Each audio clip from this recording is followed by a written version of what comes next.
Bismillahirrahmanirrahim. Alhamdulillahi rabbil alamin. Wassalatu wassalamu ala al-mab'uthi rahmatan lil alamin. Nabiyyina Muhammadin wa ala alihi wa sahbihi wa man tabi'ahum bi ihsanin ila yaumiddin, amma ba'd. Ikhwani fillah, rahimani wa rahimakumullah, wa abna'i jami'an, waffaqakumullah. Kita terus senantiasa bersyukur kepada Allah subhanahu wa ta'ala, di mana pada kesempatan sore hari ini kita dapat berkumpul kembali, diberikan kemudahan dan juga diberikan kekuatan untuk menghadiri majelis ini. Semoga apa yang menjadi niat kita semua dan usaha kita semua betul-betul diterima di sisi Allah subhanahu wa ta'ala sebagai sebuah ibadah yang ikhlas karena Allah subhanahu wa ta'ala.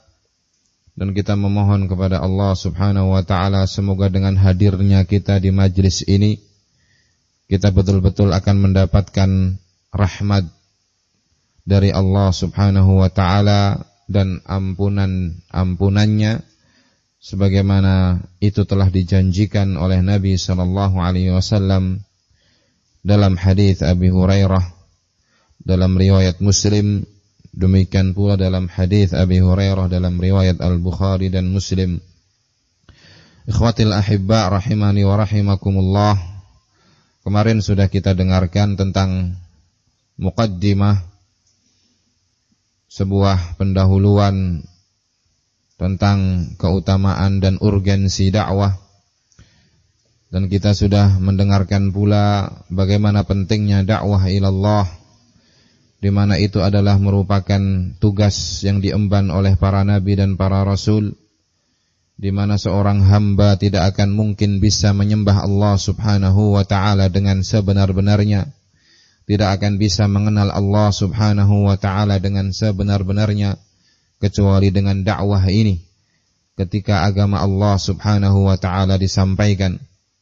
Demikian pula telah kita dengarkan tentang penjelasan hukum daripada dakwah itu sendiri, bahwa secara garis besar hukum asalnya adalah fardu kifayah. Maka di sini ada sebuah tambahan yang perlu saya jelaskan berkaitan dengan hukum tersebut. Dijelaskan oleh Syekh Al-Allamah Abdul Aziz Ibnu Baz rahimahullahu ta'ala. Beliau mengatakan, wa qad takunu ad-da'watu fardha 'ainin binisbati ila aqwamin wa ila ashkhasin. Dan terkadang berdakwah itu hukumnya menjadi fardhu 'ain, jadi bukan lagi fardu kifayah. Ya, walaupun mungkin ada sudah sebagian orang yang berdakwah, tetapi bagi orang ini tetap fardhu 'ain, wajib bagi dia. Kewajiban itu belum gugur. Nah, atau bagi sekelompok manusia. Ya, karena kemarin sudah kita jelaskan pula, ketika sudah ada beberapa orang atau sebuah kelompok yang berdakwah dan itu mencukupi, ya, bagi komunitas atau masyarakat sebuah daerah, sebuah pulau atau sebuah negeri atau sebuah kota, ya, maka gugur kewajiban tersebut. Tetapi kalau belum mencukupi, maka masih di situ dituntut adanya para da'i ilallah untuk menyampaikan agama Allah subhanahu wa ta'ala. Maka di sini beliau menjelaskan, terkadang bagi sekelompok manusia yang memang dia diberikan kelebihan oleh Allah mengerti ilmu syar'i, atau satu orang yang memang diberikan kelebihan oleh Allah yang memahami ilmu syar'i, nah, ya, bisa jadi menjadi fardhu 'ain bagi dia atau bagi mereka. Naam. Wa sunnatan binisbati ila ashkhasin wa ila aqwamin. Naam. Dan juga terkadang hukumnya menjadi sunnah bagi orang lain, tapi bagi orang ini menjadi wajib. Padahal dia tinggal di satu daerah. Dikarenakan apa? Adanya tingkatan ilmu dan pemahaman. Orang yang faham tentang masalah tersebut dan tidak difahami oleh orang lain, maka dia harus menyampaikan. Ketika melihat sebuah permasalahan yang terjadi, melihat sebuah problem yang terjadi, kemudian di situ ada kemungkaran dan penyelisihan terhadap syariat Allah, terhadap aturan-aturan Allah. Kemudian yang lain tidak tahu kalau ini menyelisihi dan melanggar syariat Allah, maka bagi yang tahu ini wajib untuk berdakwah, mengingkarinya dan menyampaikannya dengan baik. Nah, jadi begitu.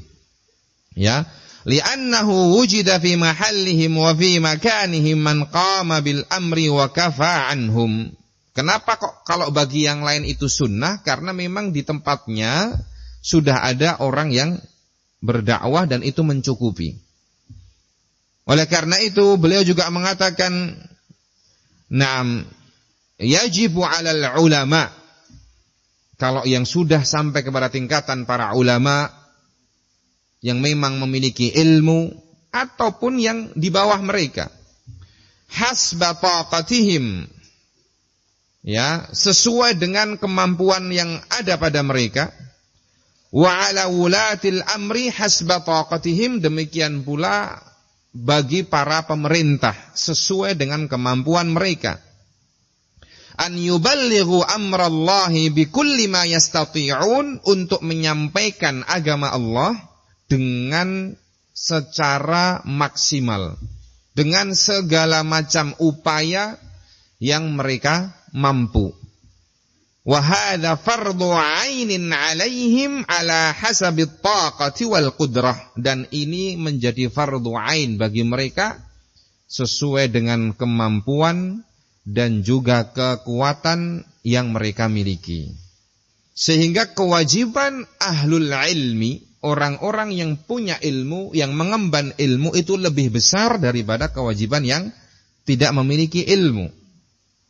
Ya, dikarenakan dia mengetahui hukum-hukum Allah yang belum tentu diketahui oleh orang-orang yang berada di bawahnya. Sehingga ketika dia melihat sebuah kemungkaran yang orang mungkin menganggap hal itu biasa, maka wajib bagi dia ini, si A ini, untuk menyampaikan dan menjelaskan. Nah, ya. Jadi ini penjelasan dari beliau. Wa amma binisbati ila wulatil umuri wa man lahumul qudratul wasi'ah fa'alaihim minal wajibi aktar. Adapun bagi para pemerintah, para penguasa, dan juga orang-orang yang diberikan wewenang dan kemampuan yang lebih dan yang luas, jadi dia punya sultah, punya wewenang, punya kemampuan, yang dengan wewenang yang dia miliki dan kemampuan yang dia miliki, ataupun memiliki jabatan, dia bisa amar ma'ruf nahi mungkar yang tidak bisa dilakukan oleh orang lain. Dia bisa berdakwah yang tidak bisa dilakukan oleh orang-orang biasa. Fa'alaihim minal wajibi aktar, maka kewajiban itu lebih besar lagi pada diri mereka. Nah, para pemerintah, para penguasa, atau orang-orang yang punya wewenang. Naam. Ya. Seperti misalnya kepala sekolah, kepala pondok, wali kelas, kewajibannya lebih daripada mungkin ikhwan-ikhwan yang di luar. Ketika melihat sebuah kemungkaran yang terjadi, maka amanah itu lebih besar yang mereka emban. Naam.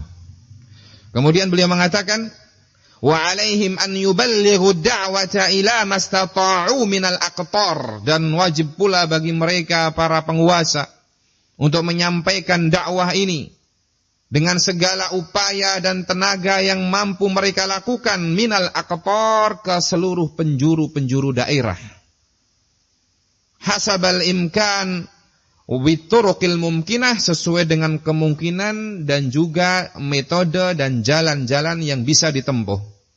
wa bil lughatil hayyatil lati yantiqu bihan nas, bahkan juga wajib bagi mereka kalau seandainya masyarakat di sekitarnya atau di suatu daerah tidak bisa berbahasa kecuali dengan bahasa daerahnya, maka dia wajib untuk menyampaikan dakwah tersebut dengan bahasa mereka. Mencari orang yang bisa menerjemahkan misalnya, atau dia sendiri mempelajari bahasa mereka. Naam, allati yantiqu bihan nas, dengan bahasa yang digunakan untuk bercakap dan berdialog setiap hari-harinya. Yajibu an yuballighu amrallahi bitilkal lughat. Wajib bagi mereka, para pemerintah ini punya perhatian untuk menyampaikan agama Allah dengan segala bahasa yang digunakan oleh rakyatnya, oleh masyarakatnya. Hatta yasila dinullahi illa kulli ahadin bil lughati allati ya'rifuha, sehingga agama Allah itu bisa sampai kepada setiap orang, setiap individu dengan bahasa masing-masing yang mereka pahami. Nah, jadi ini pemerintah memiliki kewajiban yang lebih besar. Para ulama juga memiliki kewajiban yang lebih besar. Demikian pula orang-orang yang punya wewenang, punya kekuatan, mereka juga memiliki kewajiban yang lebih besar. Ataupun orang-orang yang memiliki ilmu juga memiliki kewajiban yang lebih besar. Khwatil ahibba rahimani wa rahimakumullah. Adapun tentang keutamaan dakwah ini, maka sungguh bukan hal yang baru dan asing ya di telinga kita. Sudah sering kita mendengarkan tentang penjelasan-penjelasan keutamaan dakwah. Tidak ada salahnya kita kembali ya mengingat, dan agar supaya kita termotivasi dengan hal-hal tersebut.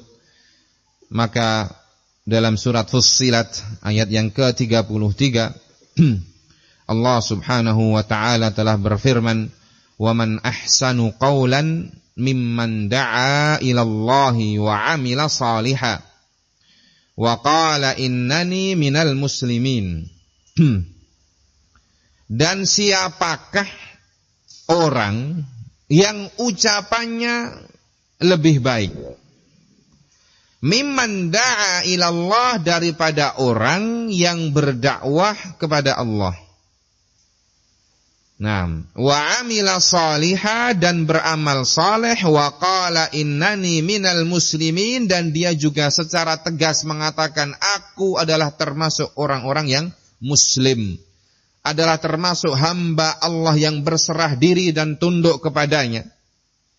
Jadi di ayat ini Allah Subhanahu wa taala menjelaskan bahwa tidak ada manusia yang lebih baik ucapannya daripada orang yang berdakwah di jalan Allah, daripada orang yang menyampaikan agama Allah, yang mengajak manusia untuk kembali kepada Allah. Syekh Ibnu Baz rahimahullah mengatakan, "Fahadhil ayatul karimatu fiha at-tanwihu bid-du'a wath-thana'u 'alaihim wa annahu la ahada ahsanu qawlan minhum." Maka ayat ini yang mulia ini menjelaskan tentang tanwih, ya, pujian bid-du'at untuk para dai, orang-orang yang berdakwah, wath-thana'u 'alaihim, dan sanjungan untuk mereka, di mana tidak ada seorang pun yang lebih baik ucapannya daripada mereka. Wa 'ala ra'sihimur rusulu 'alaihimus salatu wassalamu thumma atba'uhum 'ala hasabi maratibihim fid da'wati wal 'ilmi wal fadli. Tentunya yang paling pertama yang mendapatkan keutamaan dari ayat ini adalah mereka para nabi dan para rasul. Mereka adalah panutan para dai. Mereka adalah ya teladan para dai, dan itulah tugas mereka.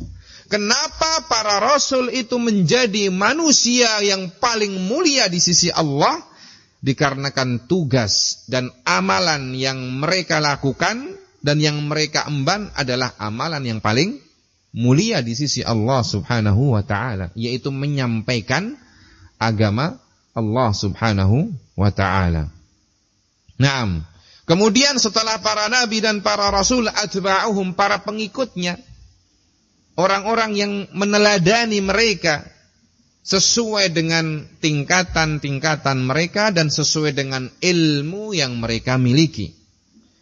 Naam, fa anta ya Abdullah, kata beliau, yakfika syarafan an takuna fi min atba'ir rusul wa minal muntazimina fi hadhihi al-ayatil karimah.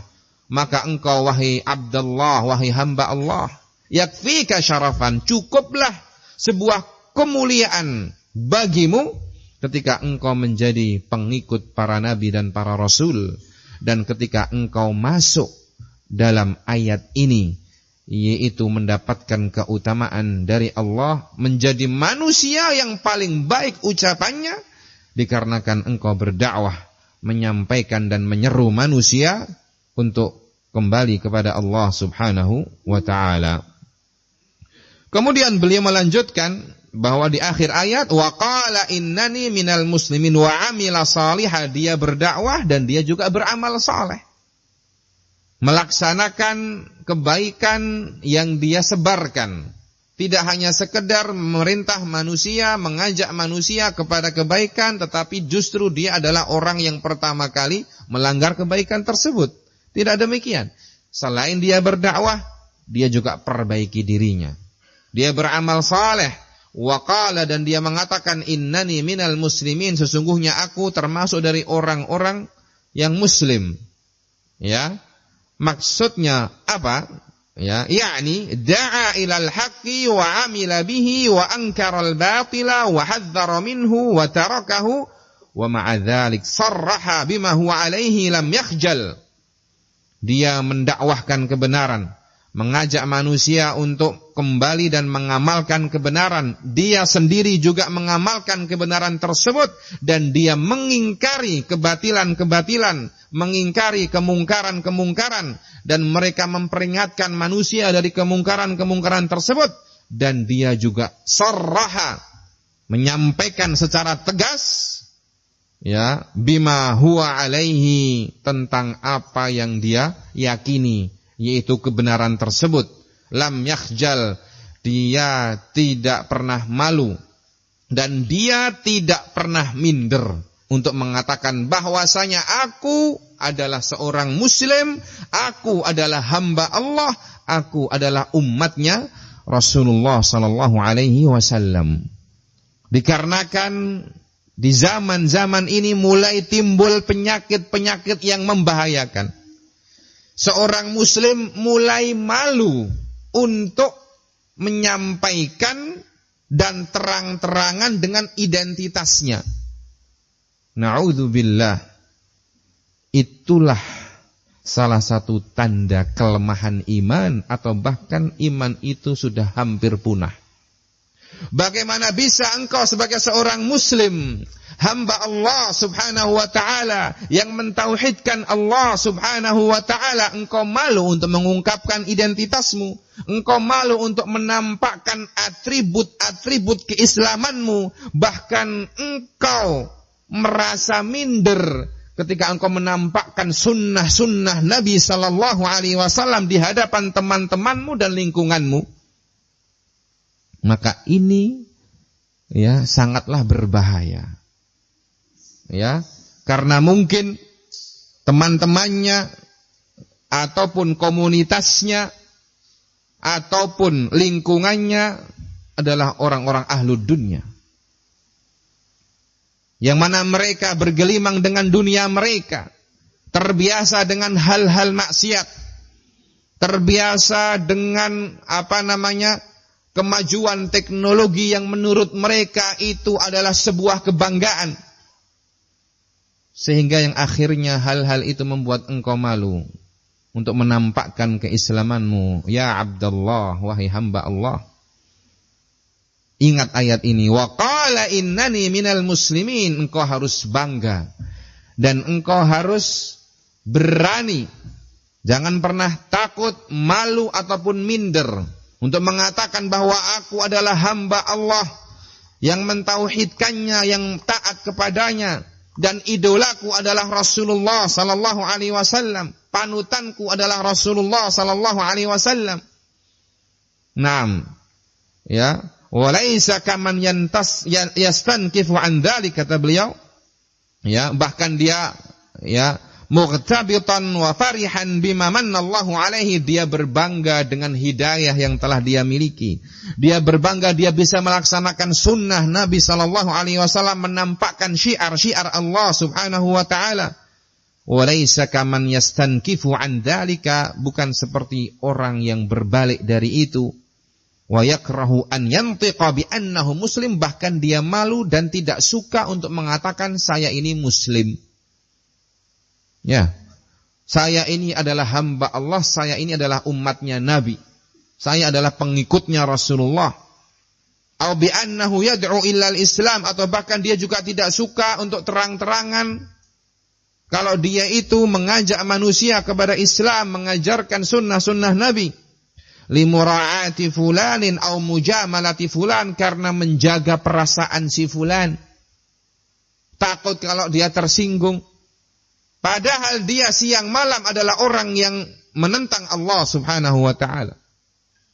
Yang melanggar batasan-batasan Allah Subhanahu wa ta'ala. Kamu ya merasa khawatir, melukai perasaannya, ya, dan kamu merasa tidak enak dengannya untuk menegurnya dan menyampaikan kebenaran tersebut. Maka bukan seperti itu sifat dan akhlak seorang da'i. Au mujamalati fulan, atau engkau mujamalah, sungkan terhadap seseorang.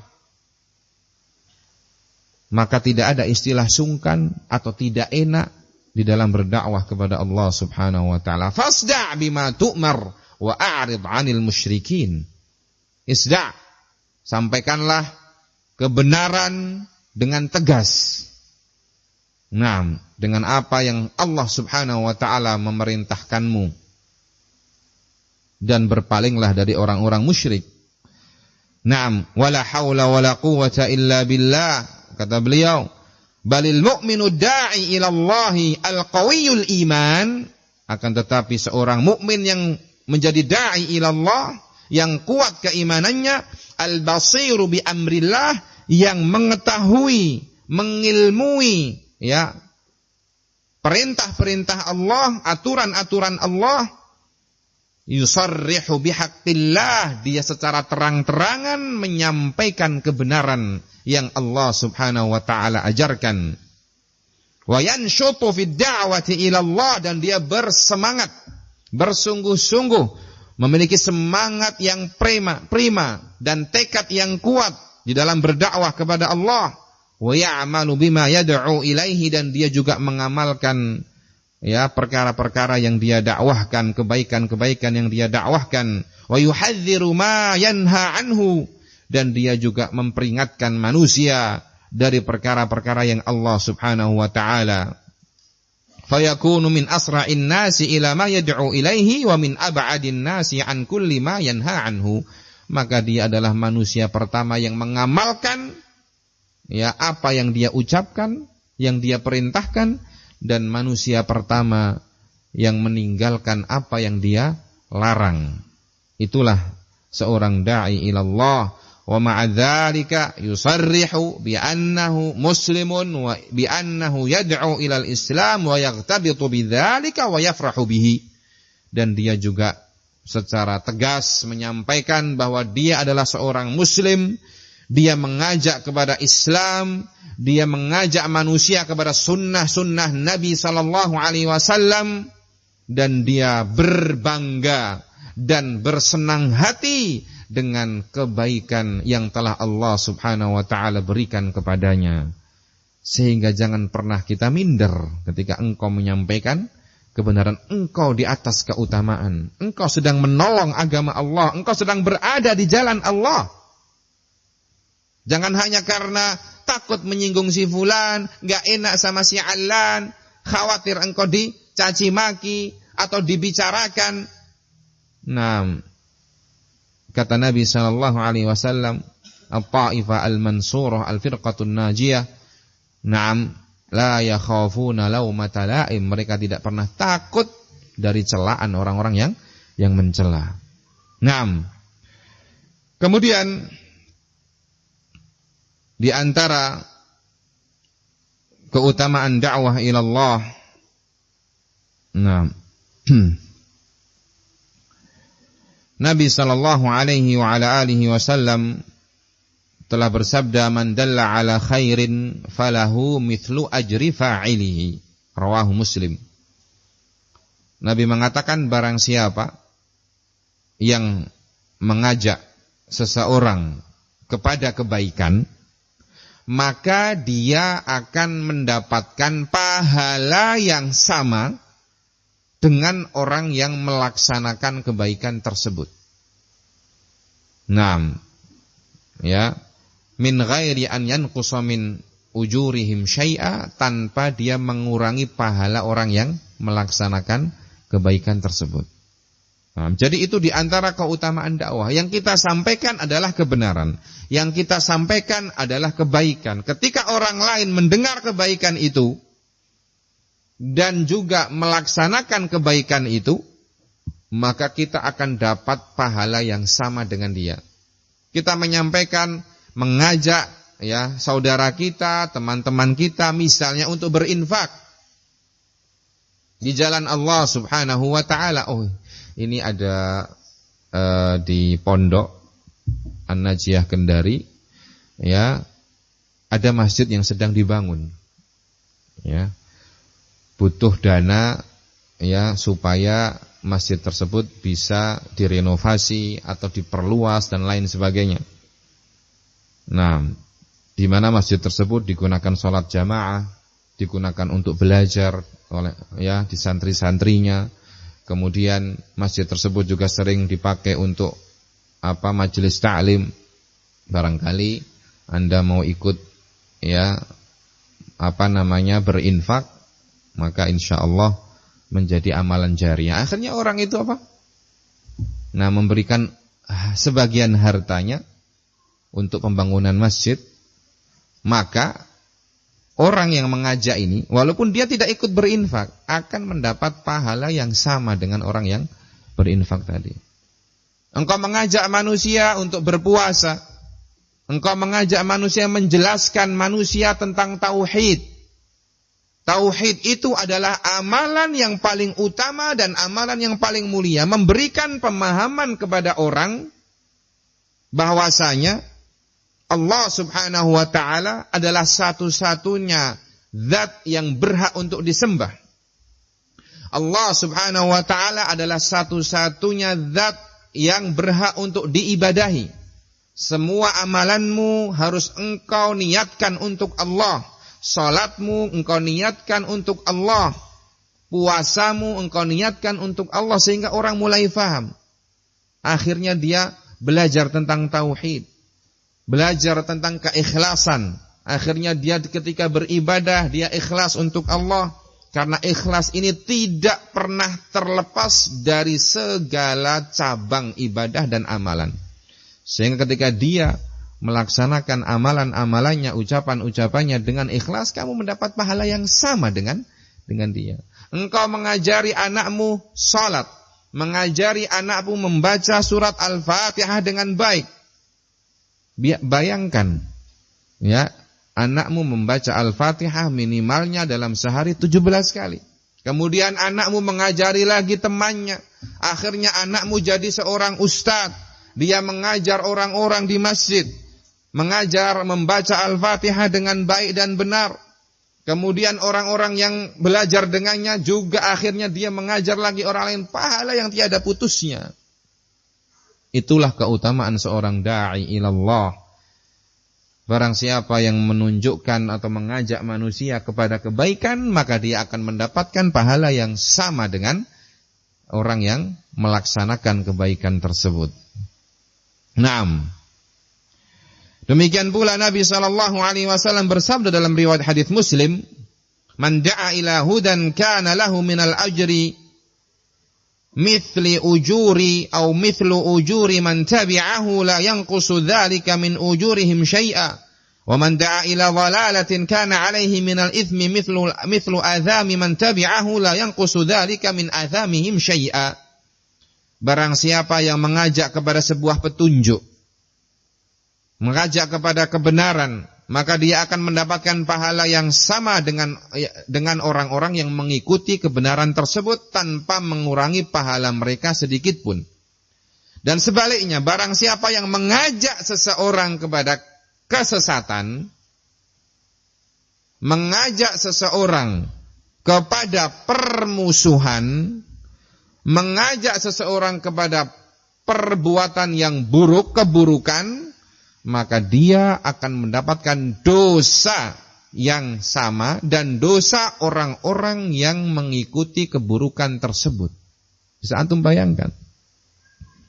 Nah, ya, kalau kita menjadi contoh dalam keburukan atau kita menjadi provokator dalam keburukan atau kita ya menjadi orang yang mengajak kepada perpecahan, kepada permusuhan, untuk memusuhi ini orang, kamu jangan begini, kamu jangan dekati ini orang, padahal tidak ada apa-apa.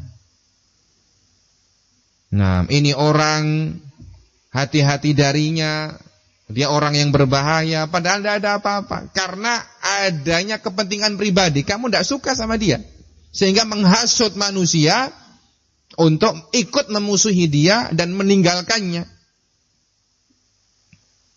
Akhirnya permusuhan itu semakin besar. Dan terjadilah perpecahan dan perselisihan di tengah-tengah kaum muslimin atau bahkan di tengah-tengah barisan salafiyin. Na'udzubillah, kira-kira dosa apa yang akan kamu tuai dan akan kamu terima di akhirat kelak. Ya. Jadi kita harus berhati-hati. Sebagaimana orang yang mengajak kepada kebaikan akan mendapatkan keutamaan yang besar, demikian pula orang yang mengajak kepada keburukan terancam dengan ya dosa dan azab yang besar. Kemudian dalam hadis al-muttafaq alaih, Nabi sallallahu alaihi wasallam juga mengatakan, fa wallahi, ya, beliau mengatakan kepada sahabat beliau, berpesan kepada Ali ibnu Abi Thalib radhiyallahu taala anhu, fa wallahi la ayyahdiyallahu bika rajulan wahidan khairun laka min humrin na'am. Demi Allah, engkau memberi petunjuk, memberi bimbingan, ya, memberikan sebuah nasihat kepada satu orang, itu pahalanya di sisi Allah jauh lebih baik daripada humrin na'am, ya, dibahasakan dengan unta merah kalau terjemahan bebasnya, padahal tidak ada unta yang berwarna merah, ya. Tetapi sesuatu yang indah dan istimewa,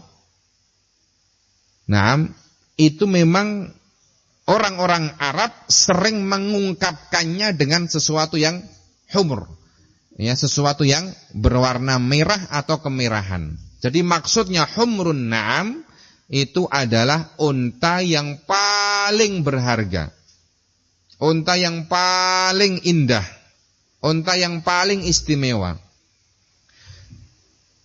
Masing-masing daerah, masing-masing negeri itu punya sesuatu yang disepakati oleh penduduk negeri tersebut menjadi sesuatu yang paling berharga. Orang-orang Arab mengibaratkan bahwa harta anfasu malil Arab huwa humrun na'am, bahwa harta yang paling berharga di kalangan mereka adalah unta yang merah, yaitu maksudnya unta yang punya spesifik tertentu yang hanya dimiliki oleh orang-orang tertentu. Sampai sekarang masih ada, ya, sehingga ada perlombaan mazayinul ibil, ya, mazayin, ya, dari kata-kata zinah. Zinah itu artinya adalah apa? Perhiasan. Jadi bahasa bebasnya perlombaan unta yang berhias. Tapi maksudnya bukan untanya itu berhias, tapi memang sebagaimana di sini masing-masing orang, masing-masing komunitas punya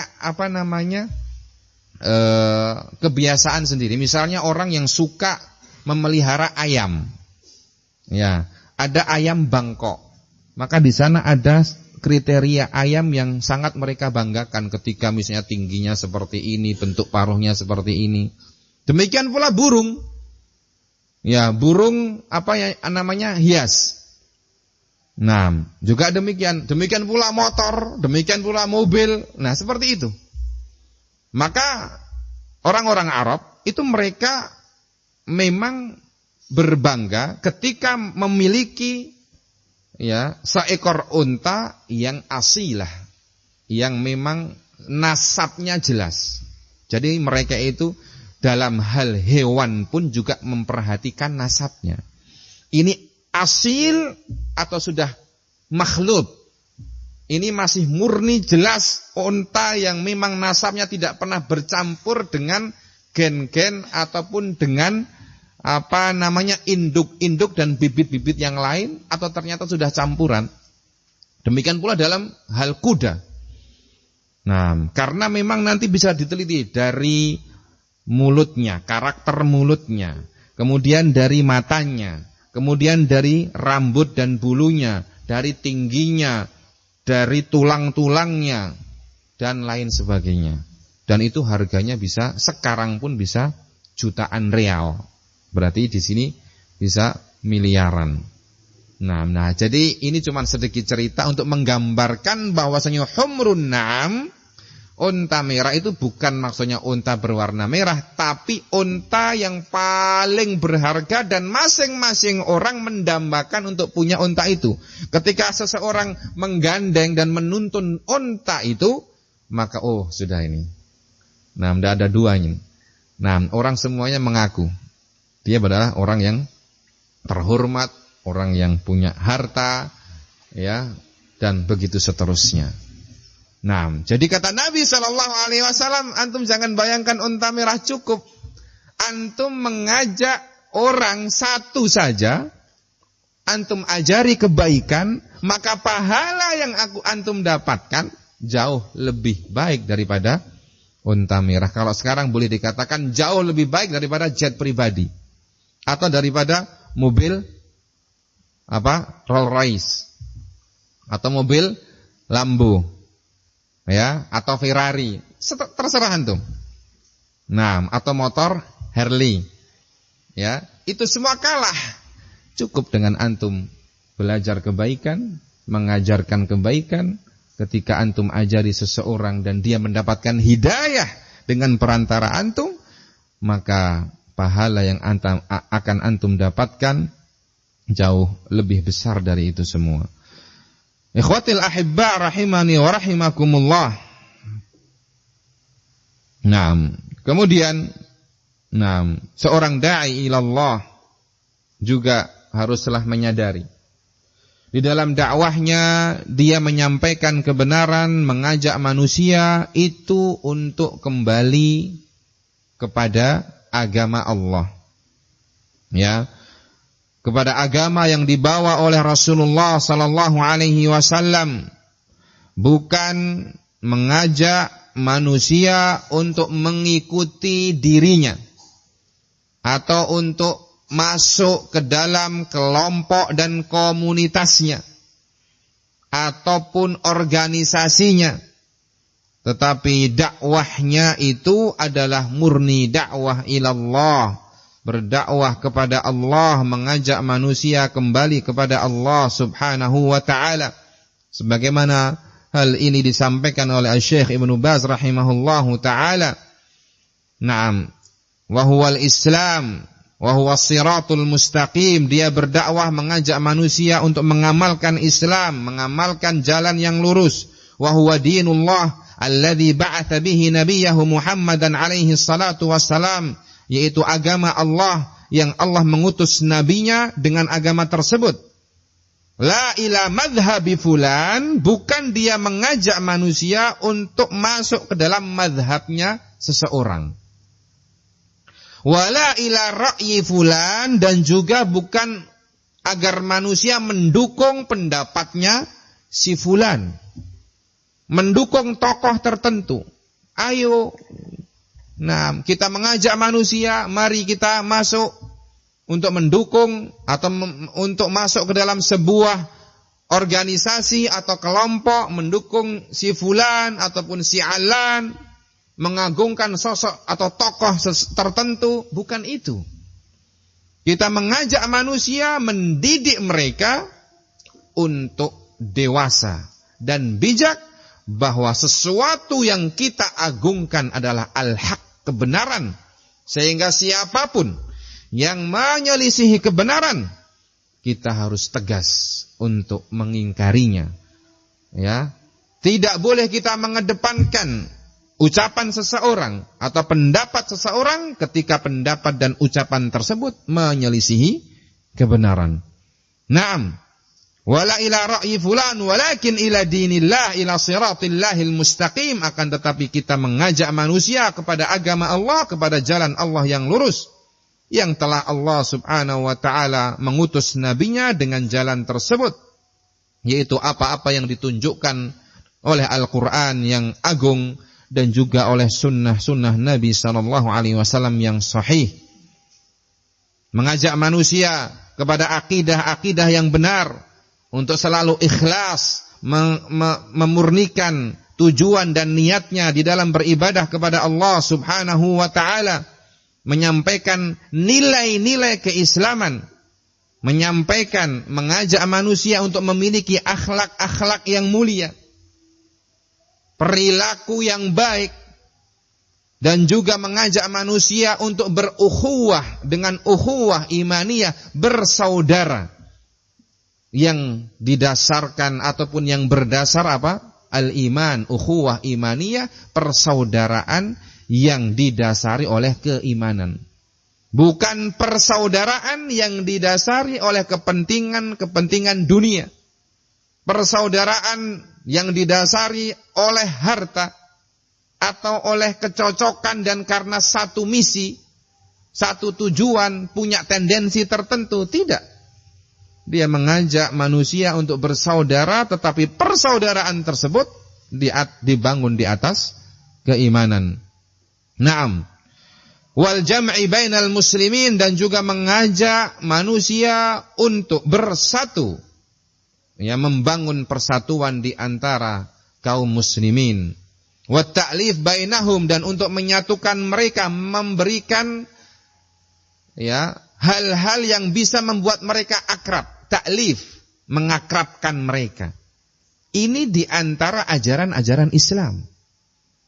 Ya, jadi kita diperintahkan oleh Allah subhanahu wa ta'ala untuk menjaga persatuan dan persaudaraan, dan juga untuk akrab dan dekat kepada saudara kita kaum muslimin.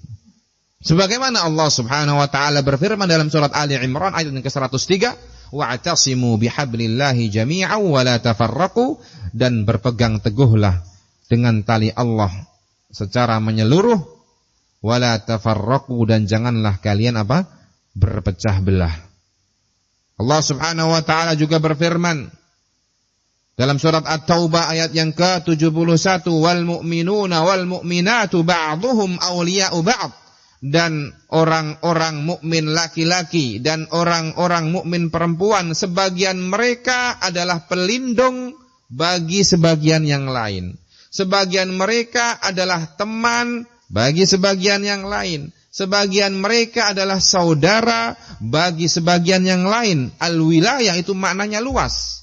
Sebagian mereka adalah pendukung bagi sebagian yang lain, bukan malah menanamkan permusuhan dan perpecahan. Maka itu bukanlah ajaran Islam, baik secara terang-terangan maupun secara diam-diam. Ini yang perlu diwaspadai, karena syaitanu haris, setan itu selalu bersemangat. Setan tidak pernah berputus asa. untuk memecah belah kaum muslimin, menanamkan permusuhan di antara mereka. Sehingga ada sebagian orang yang seperti itu karakter dan modelnya. Suka menanamkan permusuhan, kalau di depan Masya Allah baik-baik, tetapi di belakang bikin makar. Hati-hati, fulan itu begini dan begitu. Oh, itu juga si Alan begini dan begitu.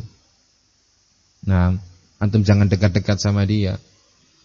Ya, ini adalah hal-hal yang tercela.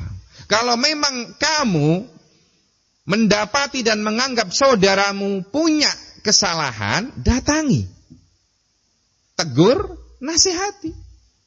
Jangan memprovokasi dan menanamkan keburukan. Itulah akhlak seorang muslim. Naam, ya. Ketika Nabi SAW didatangi oleh salah seorang sahabat, yaitu Abu Ruqayyah Tamim ad-Dari radhiyallahu taala anhu, kemudian beliau meminta nasihat dan wasiat. Nah, maka Nabi mengatakan ad-dinun nasihah. Agama itu adalah apa? Nasihat. Nah, qulna liman ya Rasulullah. Kemudian mereka, para sahabat bertanya kepada Nabi, nasihat itu untuk siapa wahai Rasulullah? Lillahi wa li kitabihi wa li rasulihi wa li a'immatil muslimina wa 'ammatihim. Nasihat itu untuk Allah, untuk Rasulnya, untuk kitabnya, untuk para pemerintah dan penguasa, dan untuk seluruh kaum muslimin. Haqqul muslimi 'alal muslimi sittun, di antaranya wa idza tansahaka fansahhu. Hak seorang muslim kepada muslim yang lain ada 6. Salah satunya jika dia minta nasihat, maka nasihati. Kalau kamu melihat saudaramu ini punya kesalahan, punya kekurangan, ditegur dan dinasihati dengan baik, didatangi. Jangan malah memprovokasi orang untuk menanamkan permusuhan. Itulah di antara sebab-sebab perpecahan. Jadi seperti ini adalah di antara sebab terbesar terjadinya perpecahan di kalangan kaum muslimin. Dan ini bukanlah sikap yang sportif. Datangi satu-satu. Oh, itu si fulan kayaknya dia pernah melakukan sebuah pelanggaran. Datangi, nasihati. Nah, ajak dia kembali kepada agama Allah Subhanahu wa taala. Nah, ya. Jadi itu al-mu'minuna wal mu'minatu ba'dhum awliya'u ba'd. Orang-orang mukmin laki-laki, orang-orang mukmin perempuan sebagiannya adalah pelindung bagi sebagian yang lain, pendukung bagi sebagian yang lain, penasehat bagi sebagian yang lain. Sehingga Nabi SAW menggambarkan bahkan bahwa perumpamaan satu mukmin dengan mukmin yang lain kalbunyan, bagaikan satu bangunan, yashuddu ba'duhu ba'dha. Bagian yang ini menguatkan bagian yang lain. Jadi inilah seperti masjid ini, antum lihat, inilah kondisi orang-orang yang beriman. Banyak bagiannya. Ada tiang, ada atap, ada lampu, ada keramik, ada besi, ada semen. Si fulan ini seperti semen, si fulan ini seperti besi, si fulan ini seperti atap, si fulan ini seperti tembok. Jadi saling menguatkan, bukan saling meruntuhkan dan menghancurkan atau menggugurkan. Naam. Allah Subhanahu wa taala mengatakan dalam surat Al-Hujurat ayat yang ke-10, innamal mu'minuna ikhwah. Sesungguhnya orang-orang yang beriman itu adalah ikhwah, bersaudara. Fa aslihu baina akhawaikum, maka damaikanlah antara dua saudara kalian yang sedang berselisih atau bermusuhan. Jangan malah dikompori, jangan malah diprovokasi.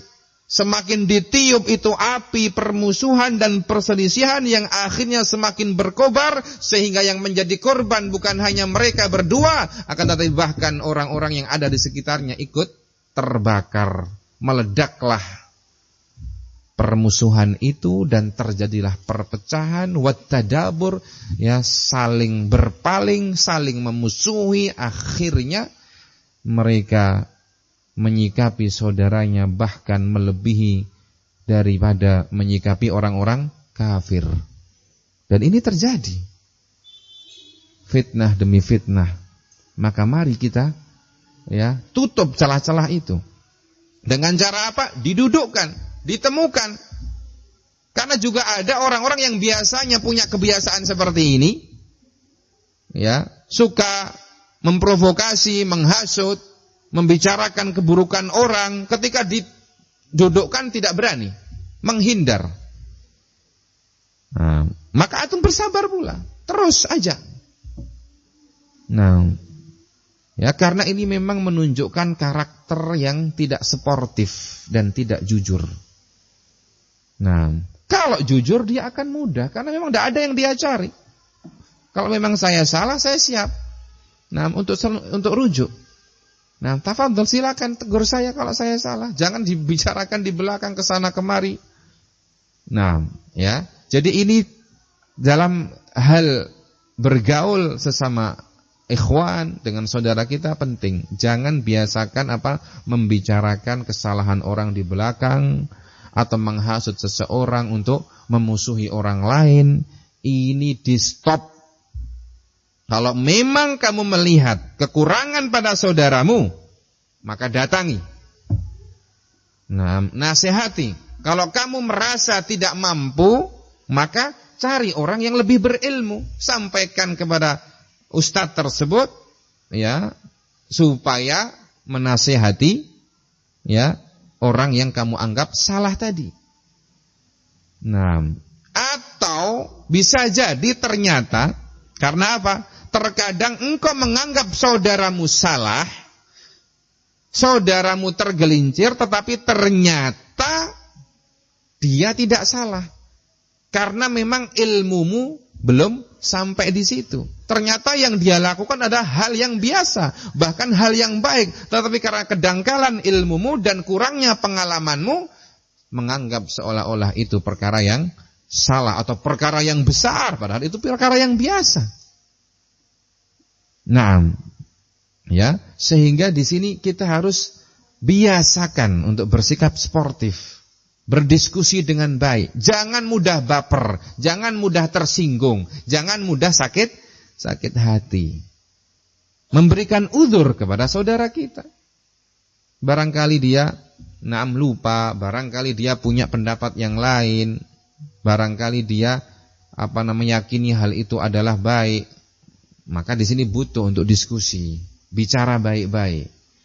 Nah, jadi ini ya ikhwah barakallahu fikum, seorang dai mendakwahkan agama Allah Subhanahu wa taala, menanamkan nilai-nilai keislaman pada kaum muslimin, mengajak ajaran-ajaran dakwah salafiyah secara menyeluruh.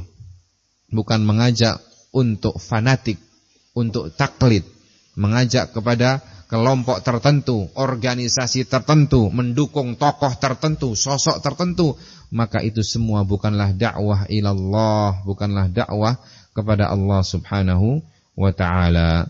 Naam. Rasulullah sallallahu alaihi wasallam bersabda pula dalam hadis Abi Hurairah dalam riwayat Imam Muslim.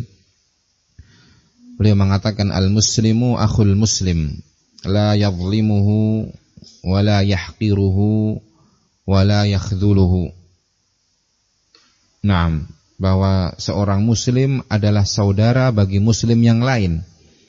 Tidak boleh menzaliminya, tidak boleh merendahkannya, tidak boleh membiarkannya, tidak peduli dengannya. Naam, jadi di antara akhlak seorang muslim adalah harus memiliki perhatian dan kepedulian terhadap saudaranya.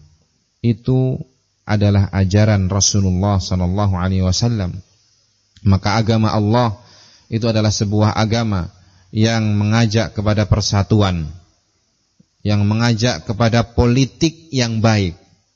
Bagaimana itu as-siyasah as-salihah al-hakimah, politik yang bijak dan yang baik, yaitu sebuah politik allati tajma'u wa la tufarriq. Kata Syekh Ibnu Baz, sebuah politik, sebuah siasat yang akan menyatukan dan tidak mencerai-berai. Tu'allif wa la tuba'id. Sebuah politik ya syar'iyah yang akan tu'alif, membuat akrab, wala tuba'id, dan tidak saling menjauhkan.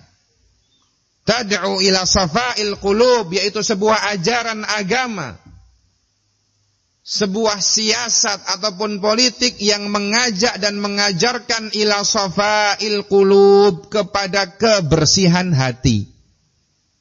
Ini yang harus selalu dan selalu kita perhatikan. Bersihkan hatimu. Setiap antum bangun tidur, untuk memulai harimu, koreksi dulu. Demikian pula setiap antum mau tidur, mau memejamkan matamu, koreksi dulu. Hari ini adakah ya kotoran-kotoran hati? Apakah ada permusuhan dalam hatiku terhadap saudara-saudaraku kaum muslimin atau saudaraku seorang salafi? Kalau ada, maka langsung antum stop, antum beristighfar kepada Allah, doakan saudara antum. Ini diantara cara-cara untuk membersihkan hati. Nah, terus setiap hari, tidak ada hentinya, jangan pernah menyerah dan berhenti. Bangun tidur juga demikian. Mulai harimu dengan kebersihan hati. Mulai harimu dengan ketulusan. Ketika kamu mau tidur, adakah tadi saya mengamalkan sesuatu karena selain Allah? Kalau ada, maka segeralah beristighfar kepada Allah, minta ampun kepadanya. Dan ucapkan kalimat syahadat, berdoa kepada Allah supaya senantiasa diberikan keikhlasan, kemurnian hati dan tujuan. Demikian pula ketika engkau memulai harimu, bangun tidur, mulailah dengan tauhid. Bacalah surat-surat yang menunjukkan tauhid, di antaranya surat Al-Kafirun dan surat Al-Ikhlas ketika engkau melaksanakan 2 rakaat sebelum fajar, sebelum salat subuh. Kita dididik oleh Nabi sallallahu alaihi wasallam untuk menjadi muwahhid yang sempurna. Jadi setiap hari perlu diobati ini hati. Penyakit-penyakitnya dihilangkan, karena kalau dibiarkan, akhirnya penyakit itu semakin menumpuk dan akan berkembang dan bahkan akan mengakar dalam hati, sehingga menjadi tabiatmu dan karaktermu. Kamu punya tabiat untuk suka bermusuhan, suka membenci, suka bersuudzon terhadap saudara-saudaramu, sehingga ketika ada sebuah berita yang dia dengar, langsung dia sebarkan, padahal belum tentu berita itu adalah sebuah berita yang benar, atau bahkan justru bertentangan dengan fakta yang ada. Nah, maka harus hati-hati dengan penyakit hati. Tad'u ila safa'il qulub. Ajaran Allah dan Rasulnya adalah ajaran yang mengajak kita semua untuk membersihkan hati. Wahtiramil ukhuwatil islamiyah, dan menghormati al-ukhuwah al-islamiyah, persaudaraan Islam. Persaudaraan yang dibangun di atas keimanan. Watta'awuni 'alal birri wattaqwa, dan menghormati asas ta'awun, saling mendukung dan saling bekerja sama dan membantu dalam hal kebaikan dan ketakwaan. Itu ajaran Allah Subhanahu wa ta'ala. Kita diperintahkan untuk menghormati ajaran ini, karena memang terkadang kita merasa berat untuk berta'awun karena memang tidak ada kesadaran dan penghormatan, merasa oh ini biasa saja, ta'awun seolah-olah hal-hal yang sepele. Makanya kita tidak bisa, tidak terdorong untuk berta'awun karena tidak adanya penghormatan dan pengagungan terhadap syariat Allah Subhanahu wa ta'ala. Ini adalah perintah Allah. Ini adalah pokok-pokok keislaman. Al-ukhuwah wal-ijtima' wal-i'tilaf wat-ta'awun 'alal birri wat-taqwa.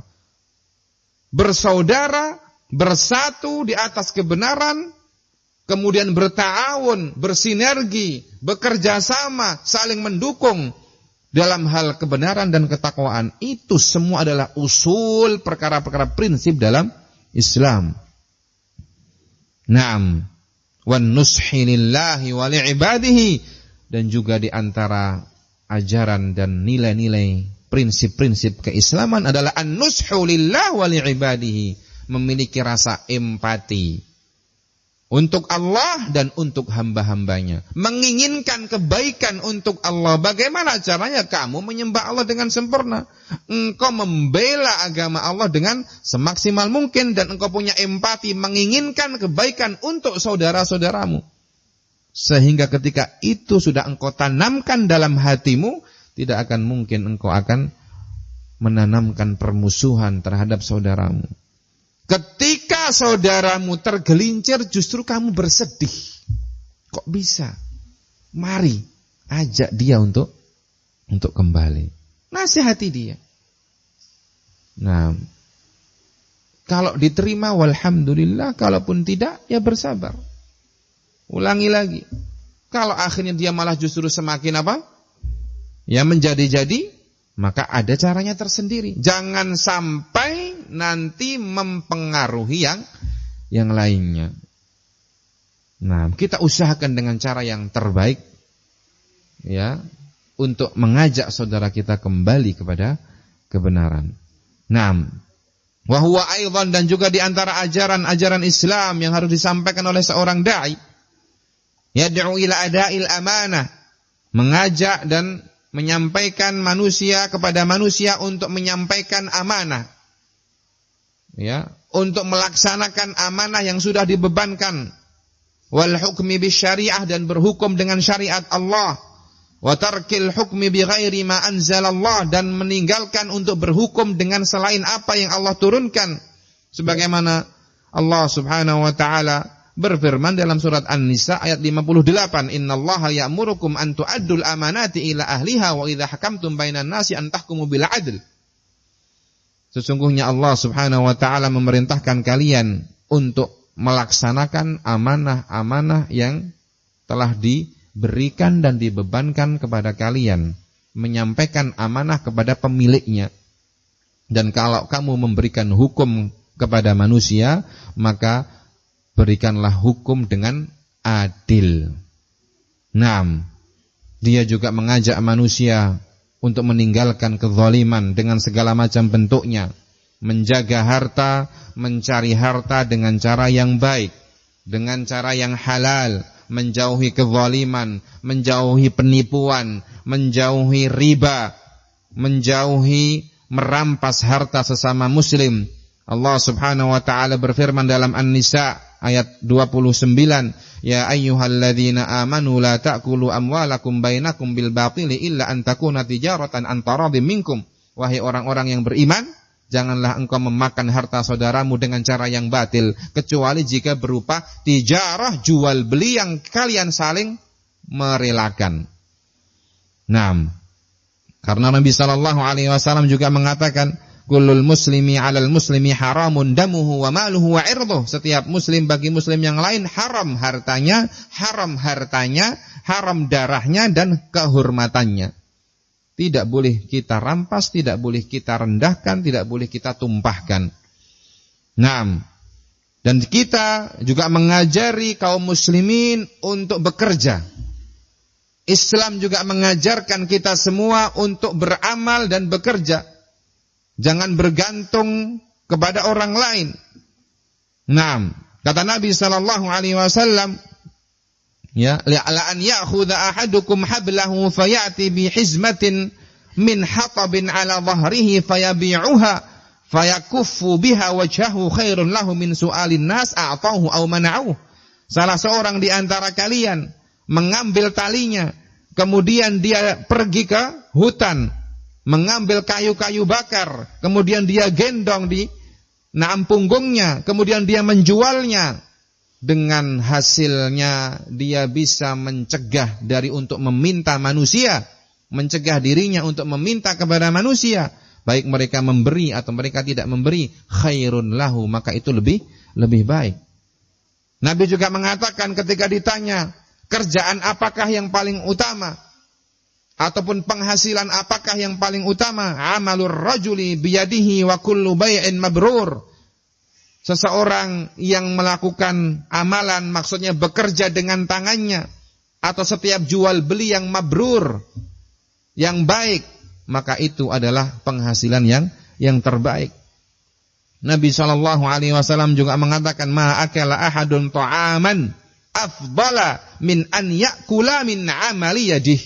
Tidaklah seseorang itu makan ya dengan sebuah makanan ya lebih baik daripada hasil daripada keringatnya sendiri.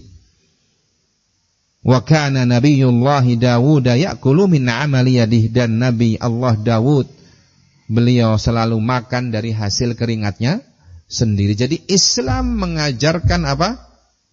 Seseorang untuk mandiri. Seseorang untuk bekerja dengan pekerjaan yang halal. Ya, tidak mengajarkan pengangguran, tidak pernah Islam mengajarkan pengangguran. Bahkan sebaik-baik makanan yang dimakan oleh seseorang adalah hasil dari keringatnya. Jadi itu, kesimpulannya annal wajib, kata beliau, ala da'iyatil islami an yad'uwa ilal islami kullih, bahwasanya yang wajib dilakukan oleh seorang da'i untuk mengajak manusia mengamalkan Islam secara menyeluruh. Wala yufarriqu bainan nas, dan juga dia tidak membeda-bedakan manusia. Wa alla yakuna muta'assiban li madhhabin duna madhhab. Dia juga tidak boleh untuk fanatik dan taklid kepada sebuah madhab tertentu. Auli qabilatin duna qabilah, tidak pula dia membedakan antara satu suku dengan suku yang lain. Kalau yang ini dia utamakan, kalau yang itu dia biarkan. Dia mengajak manusia semuanya kepada Islam secara menyeluruh. Bukan hanya mengajak ajaran manusia kepada ajaran yang sesuai dengan hawa nafsunya, adapun ajaran yang tidak sesuai dengan hawa nafsunya dia tidak sampaikan. Karena apa? Yang menjadi tujuannya adalah mencari ridha Allah Subhanahu wa taala dan menyampaikan agama Allah secara sempurna. Wallahu taala a'la wa a'lam. Insyaallah sesi terakhir nanti kita tutup dengan penjelasan beberapa akhlak seorang da'i ilallah. Semoga Allah Subhanahu wa ta'ala berikan taufik dan hidayahnya kepada kita semua, dan semoga Allah Subhanahu wa ta'ala memberikan kekokohan kepada kita semua di atas kebenaran.